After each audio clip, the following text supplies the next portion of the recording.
Welcome to Talk, Teach and Learn, an Edtech podcast brought to you by Firefly Learning, the trusted platform for whole school engagement, helping schools deliver a unified school experience. Firefly offers schools a way to provide a better experience for everyone through a simpler, more joined-up way for the whole school community to work together. If you're a teacher or school leader looking to learn more about how you can consistently use technology to improve your teaching and learning strategies and classroom management, you've come to the right place. Welcome to this month's episode, where we will be looking at how we can redefine the learning environment. My name is Rob Eastman from Firefly Learning, but this session will be hosted by my colleague, Tracy Dignan, who had been at BETT Asia and will be talking to Brian Taylor from Bangkok Patana School. Over to you, Tracy.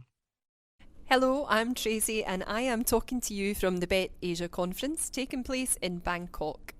This is an annual event that brings together leaders in education and technology from around Asia and sometimes further afield. This year the event has an overarching focus on education as a catalyst for change.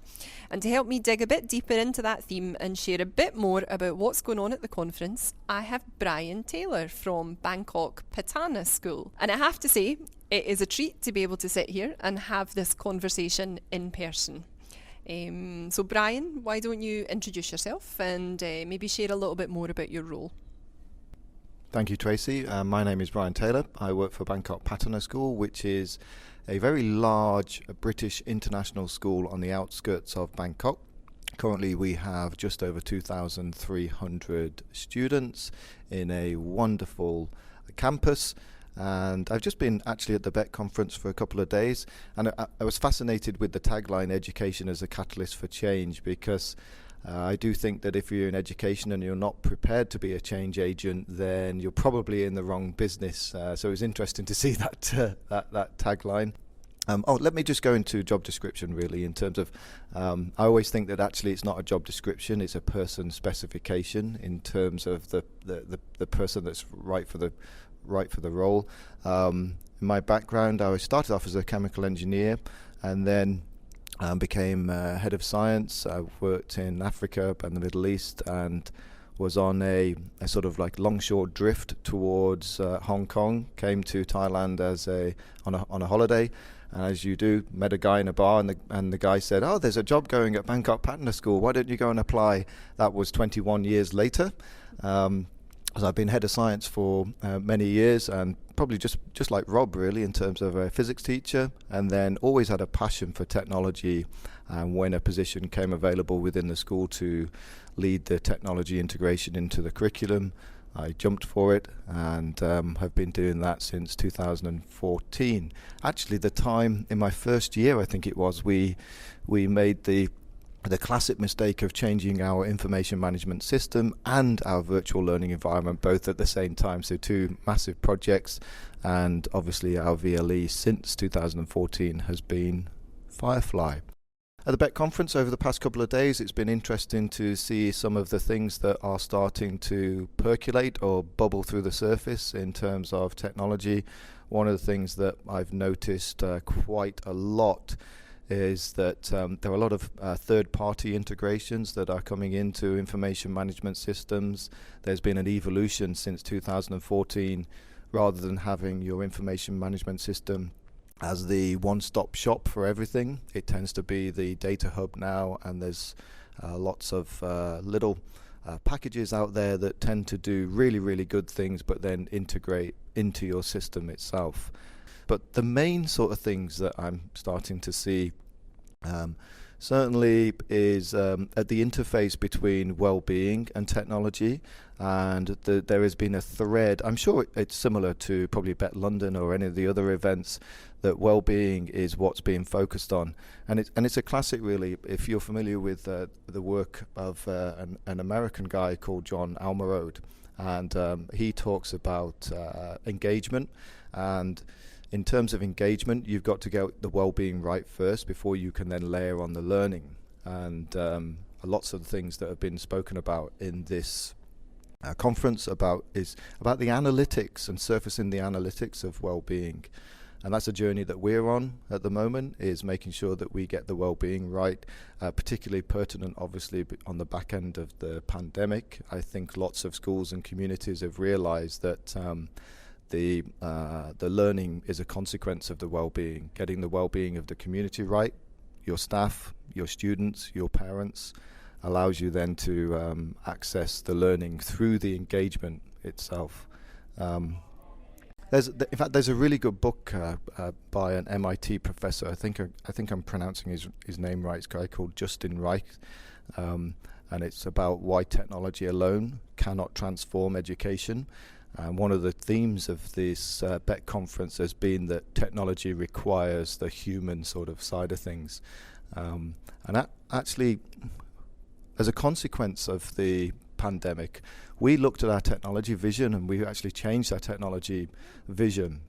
And it basically talks about the fact that, well, I'll state it for you, it's that we invest in technology that amplifies our human-only traits. And that's it. That's the vision itself, because we've realized that in the future, it's the human-only traits that will be the most valuable commodities. So what we should be doing is looking at technology and procuring technology through the lens of what is going to be the most valuable traits in the future, if not already.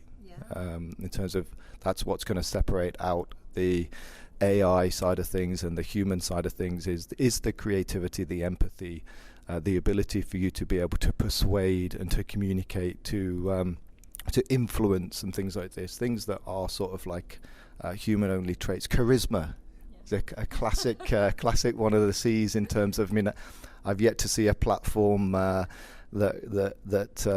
has charisma, but yeah, so it would be interesting from that sort of side of things.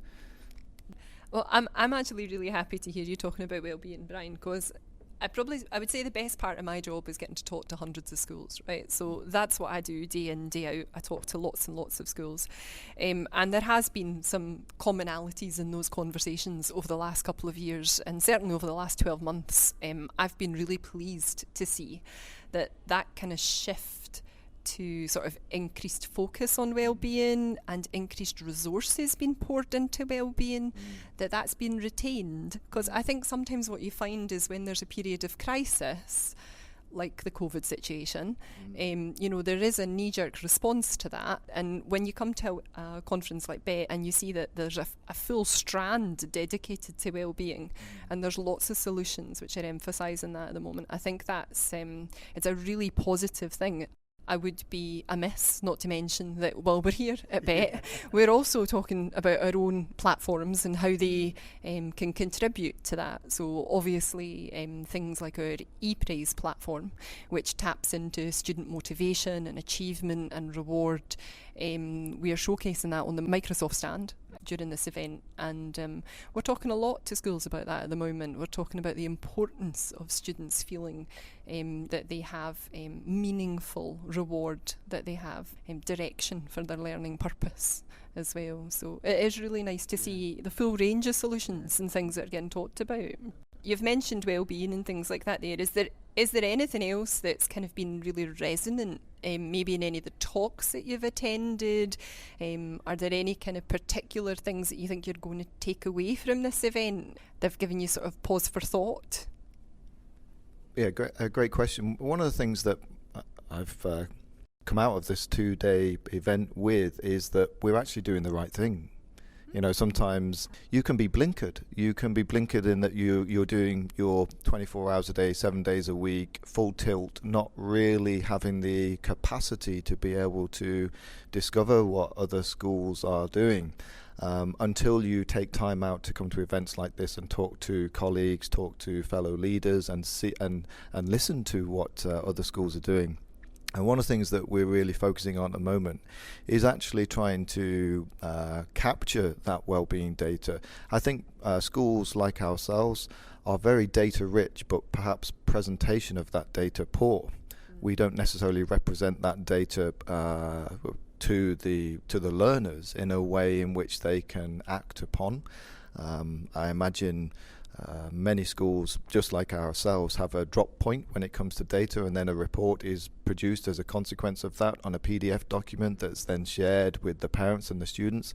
And more often than not, that drop point was several weeks ago because of the process it takes to actually produce the report, and the ability for the student to act upon that change and become their own self-change agent for that intrinsic motivation. It's far too late. That learning opportunity at that moment, it's like a bubble. It's just disappeared already. So we're very much moving towards a just-in-time reporting, so that when there is a particular change in the data, then that triggers a communication to everybody that's surrounding the learner in terms of their life itself. And surfacing all of that sort of side of things on a platform or a dashboard that is easy for both the learner and the parents and the teachers to access, and be able to then use that to trigger the high fidelity human conversations that occur as a consequence of that. And so we're looking at lots and lots of data that's within the school, and using platforms to be able to represent that. And that's what I discovered really at BETT, is that a lot of schools are on that particular journey, and they are hungry for leading lights for schools that are actually already doing that and sharing that information, or companies that are helping you to go on that particular journey itself. It's really nice, as you say, to come here and actually have the opportunity to talk to schools, to hear their experiences, their stories, how they're using different technologies in their schools. Always, of course, lovely to hear how they're using Firefly and ePraise. But yeah, I mean, and I mean, that's one of the reasons I love talking to you as well. I've learned a lot from you, Brian, about, you know, how Firefly is being used in your school. I definitely think things like BETT, things like this, it's a great chance for people to meet up and to sort of share experiences and best practices as well. So definitely nice to see innovations and new things and think about what's next, but also really nice to sort of share best practices. Yeah, absolutely. So wellness was one big theme of this conference. Another theme that came through this conference was futures. So this notion of kind of what's next, you know, how is technology shaping the future of education? So in some ways it maybe taps into preparing students for kind of a future that is increasingly uncertain. I mean, is there anything that's given you a very positive feeling about how technology is kind of influencing that? Well, there's some of the short-term future sort of side of things. If I was given a baht, which is the Thai currency, for every time hybrid learning was mentioned at the BETT conference, I would be a rich man. And I'm starting to obviously see the hardware moving in that particular direction. The hardware doing some of the heavy lifting for the teachers, particularly if they've got a hybrid environment going on. If you've got one or two students that are out of your class because of whatever reasons, and you know, the hardware sort of supporting that sort of side of things. So that's the near future. What you're starting to see actually is on the interactive whiteboards, there's now a camera on the interactive whiteboards, obviously, because that's a very simple piece of technology to put into there, but to facilitate the hybrid sort of side of things. I'm not so sure whether or not when the pandemic came along, I was of the opinion that it would be a massive catalyst for change. But what I'm actually quite heartened by the fact that it's actually reinforced the fact that this is probably the most organic institution on the planet, and it's the relationships that are the most important, the relationships between the students, the relationships between the students and the teachers and the parents and everybody, in that the word community has actually become even more powerful. And if anything, it's actually consolidated the fact that it is the organic nature of relationships and the pedagogy, the art of teaching, which is the most important thing, and reinforce the fact that technology is simply a tool to support that art of teaching. So I'm fascinated to see where it all goes in terms of hybrid classrooms and hybrid courses. We had the MOOC evolution that occurred, which obviously, nobody really mentions anymore from that sort of side of things. So one of the things that I'm starting to see more and more is gap analysis, and particularly because of COVID and parents and governments trying to say, right, okay, what has been the dip, what has been the loss, what has been the impact on the social and emotional learning, but also from a understanding perspective and a knowledge perspective, because that impacts the examinations and all of that sort of side of things. And I'm starting to see that the gap analysis side of things for curriculum gap analysis, so that a student analyzes what they are strong at and what they need strengthening, and then a teacher analyzes that as well. And then if there's a significant difference between the two, then that sparks a conversation in terms of, well, you think you actually understand this, but actually the data is suggesting this, which for me is a much more effective use of a reporting system, because you can use the gap analysis then to actually create individualized learning paths. So suggesting these are the resources that you should be going to take a look at to support the areas which you need strengthening on, and a reporting system which gives you a strategic pathway for you to develop rather than a grade or a letter or a level, I think is a very powerful tool.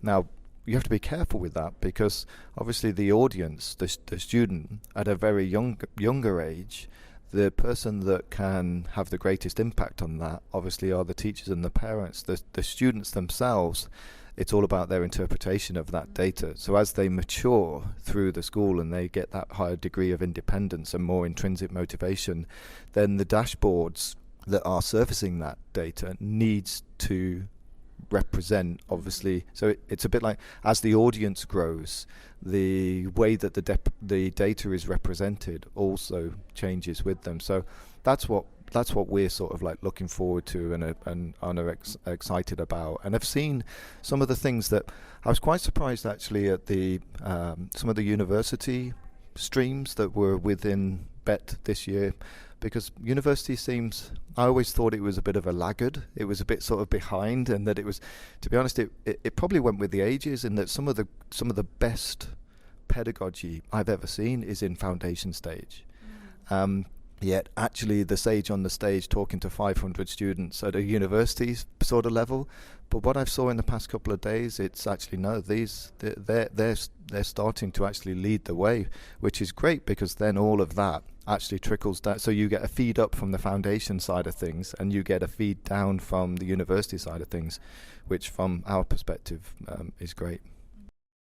I mean, I'm happy to hear you say, like the most important side of education is that human aspect, and like from my perspective as well, we see the most effective learning taking place when it's personalised, when it's relevant, and when there's an element of community and belonging, and people feel like this is a place that they are having a positive learning experience they want to return to. I think whatever technologies you use, they're assistive to that, and it's not simply the relationship between a teacher and a student, it's a whole school relationship. We are also seeing quite a lot of conversations happening at this conference around things like our platforms and how they can support kind of deeper engagement with families, with home connections, how they can support whole school conversations. So bringing in maybe siloed departments and divisions like marketing or admissions and things like that, tightening up those communications, making it a more kind of holistic community. I don't know what kind of things you've maybe seen at the event that might sort of feed into that, but I know that you'll have experience with Firefly at your school in that respect. So I don't know if you've got a few minutes just to say something about how you think that's important. Yeah. I mean, maybe you've been looking at our whole school development plan, because one of the objectives on it is a strategic review of all of our communications. It's communications review, and so we are on that journey this year. Through the lens of COVID, really, because communication has been an over-communication. Obviously, in times of stress, you need to hear things on a regular basis to be able to act upon them. I always say that when emotions are high, metacognition is low. Your ability to listen actually, or to read and actually take on board and interpret when your emotions are high, it blocks that sort of side of things. So when you communicate, when you know that the emotions, the baseline of emotions within the community is high, then you need to over communicate, and you need to communicate in a way in which you are communicating on a deeply human level. So it's not emails, it's not messages, it is video messages. And you've probably seen actually lots and lots of schools, or particularly leadership teams, have pivoted towards using video as a way to get a message across, because it's the old adage that 90% of communication is actually non-verbal. And so when you're watching the headmaster, headmistress, or lead part of the leadership team talk to the community about things, you can hear the emotion in their voice. You can hear the fact that things are difficult for them as well. You can see it in their face and everything else. And all of that is important because the whole community went on a difficult journey together. And so as a consequence of that, doing the communication review right now, it's a really timely strategy for us to go through. One of the things that we are looking at in that communication review, obviously we audit all of the levels of communication that we've got within the school itself, but we want to go down that KISS principle, keep it simple, because there is a massive amount of communication, and within that communication there's a lot of noise. And so we're looking at ways in which we can synthesize all of that. And it was the same in terms of when we were in the COVID crisis. A lot of schools were offered technology for free, and it became even more of a difficult journey for schools to be able to say, look, we're at maximum capacity. We're not going to layer something new right now. We just want to continue with what we've got, because we already know that it works, and the students and the parents and the staff are familiar with it.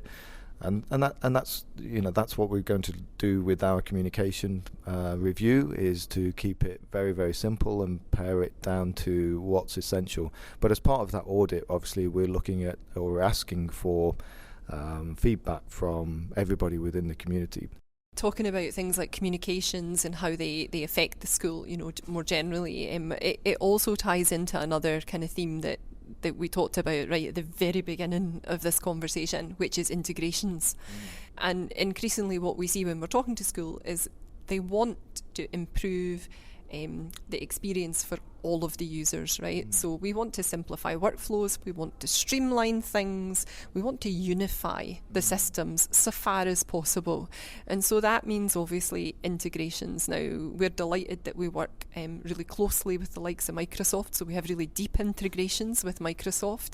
And it is important, you have a single click journey to where you want to go, and your users do. And integrating your communications within that is also a kind of critical thing.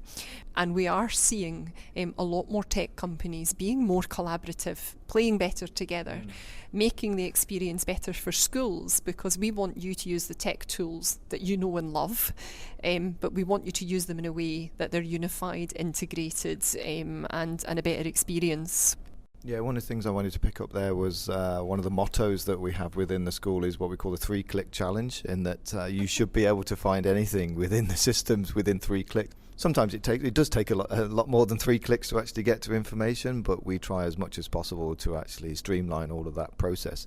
The other thing that came to mind as well is one of the things, it sounds like we're banging the Microsoft drum today, but one of the things about Microsoft, which I do like, is that they are device ambivalent. They basically say that your experience of the Microsoft products should be the same regardless of what the device is. So you've got an iPad or an Android device, a Windows device, it doesn't really matter. You should know that when you're in the platform, in the Microsoft Office 365 environment, it doesn't matter what you're looking at. And I think that's the same for us in terms of the branding within the school itself. When you're into pages within the Bangkok Patana ecosystem, it looks and feels like it has that community sort of side of things, so that when you navigate through all of these different systems, there's one single sign-on or a SAML sign-on, and you access everything else downstream of that as a consequence of that single sign-on. And that's good to hear that a lot of these companies are actually starting to allow APIs and deeper integration to write back and to suck data from, so that we can use it. And if they don't, then they're not necessarily going to have a future, because the schools are the customers and they're the ones that are buying these products. And if they don't play nicely with other areas, then the school's going to make a decision. If you had one bit of advice for edtech companies, Brian, if there was one thing that you could say to all of the lovely companies that are here at BETT and say, this is one thing that I think you should be focusing on or prioritising in the path forward, what would it be? Great question. I think it'd be one thing is just allow me to play. Allow me to go into the sandpit and use your system, and give me a free version of it. You know, if it does what it says on the tin, if it does what it says in the 20-minute PowerPoint presentation that you've given to me about it and the marketing spiel, then I'm going to purchase it. I'm going to use it. I'm going to buy it. So yeah, give me access to the full tools, not some lightweight version of it. Allow me to integrate it into my system, because one of the things that maybe people don't realize is that schools are 24/7, 365. You can't switch off a school and then start to play around with something. In the summertime, the students may not be there, but it's the busiest time in the year for admissions. So all of that data rollover and everything else, we can't run parallel systems to test something unless you give us that system for free for us to be able to test. And then if it works, fine, we'll buy it. That's an interesting bit of advice, Brian. Give you things for free. The one thing I will say about you, Brian, is you're always very upfront. So you will give very honest and clear feedback about anything that we sort of share with you or show you, and for that I'm always really grateful. So I mean, for other tech companies as well, it's very useful to know. But I think on that note, this probably feels like quite a good place to wrap this up. It has been a fantastic couple of days, a very busy couple of days at the BETT conference here. And I think for a lot of people, it has been the first time to have face-to-face experience sharing for a very long time, and it has been a lovely experience. So thank you very much. I'll give you the final word. No, I just like to say thank you as well for giving me the opportunity to talk on your podcast. Well, that rounds up this episode of Talk, Teach and Learn. My thanks to Brian and Tracy for a very informative and thought-provoking conversation. If you'd like to find out more, then just drop us a line at hi@fireflylearning.com. But in the meantime, have a great week, everyone, and we hope to see you again soon.